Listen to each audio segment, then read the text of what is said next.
Hi everyone and welcome back to the final part of the musical theatre history special. If you've not checked out the other episodes, be sure to do so now.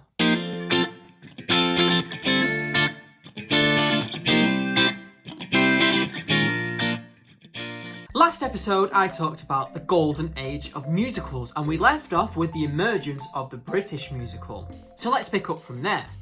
It's the 1980s, a time of big hair, big fun and more importantly, big musicals. Before we look at the shows, however, let's have a look on Britain in the 1980s, specifically British theatre.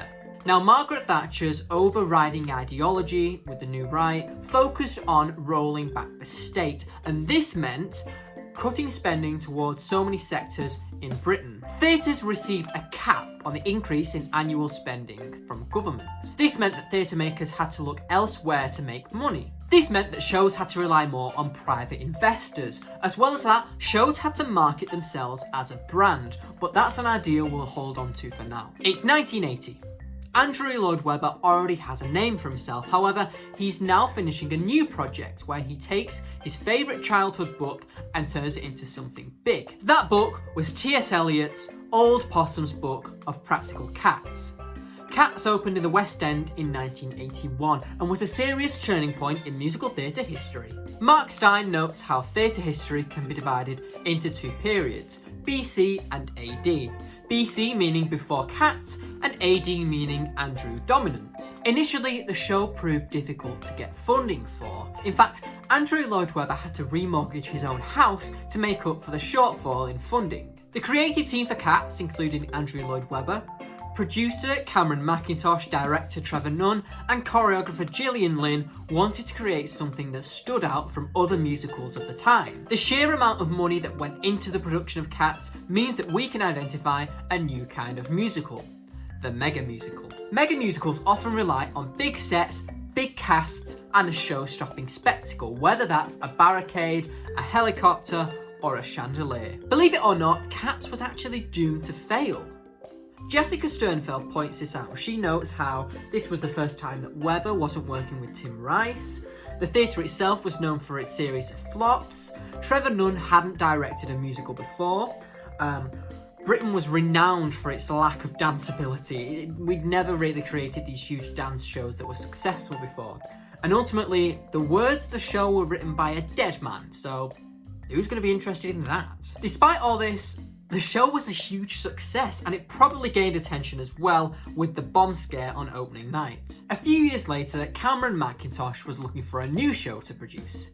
He came across a story written by a French creative team about a man who stole a loaf of bread and who was on the run from a policeman with an unhealthy obsession with him. Les Mis opened on the West End in 1985. It was a stage adaptation of the novel written by Victor Hugo. The show didn't receive really positive reviews when it opened. Actually, quite a lot of the reviews were mixed. They point out the amazing talent of the cast, but they weren't too keen on the overuse of microphones, and they really hated the fact that the show was over 3 hours long. In fact, for the previews of the show actually ran for about 3.5 hours.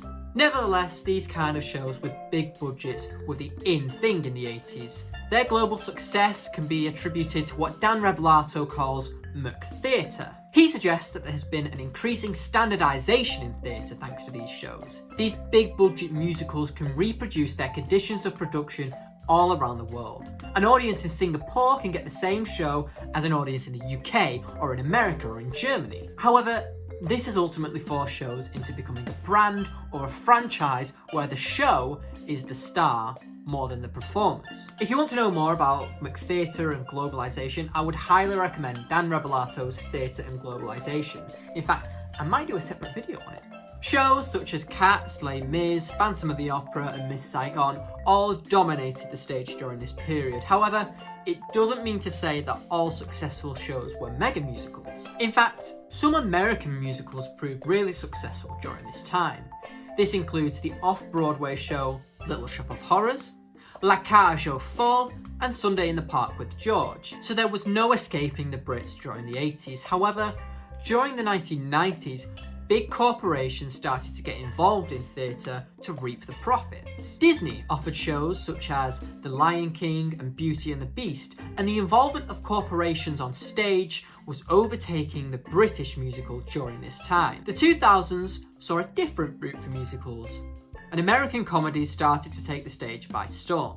Mel Brooks' stage adaptation of The Producers, which was an adaptation of his earlier film with the same name, saw sleazy Broadway producer Max Bialystock try to create the worst and most offensive musical ever. The show offered light-hearted relief following the attacks on the World Trade Center in September 2001. Shows such as Hairspray and You're in Town helped bring the American musical back to the forefront. Jukebox musicals were also becoming popular during this period. Shows such as Mamma Mia, We Will Rock You, and Jersey Boys all took existing songs from artists and put them into a show. There was also a rapid growth in movie musicals during this period. Now, I know that movie musicals weren't a completely alien concept, however, the continuing trend of adapting stage shows for the silver screen helped more people engage with musicals. This brings us to today. What kind of trends do you think we'll see in this decade? We've already seen the first TikTok musical with Ratatouille, as well as the increased growth in recorded stage musicals such as Hamilton. What are you excited to see? Let me know in the comments below. And that's it for today. I hope you enjoyed this rather brief but to the point history on musical theatre. If you've got any recommendations of what you want to see, be sure to like, comment and subscribe. See you soon!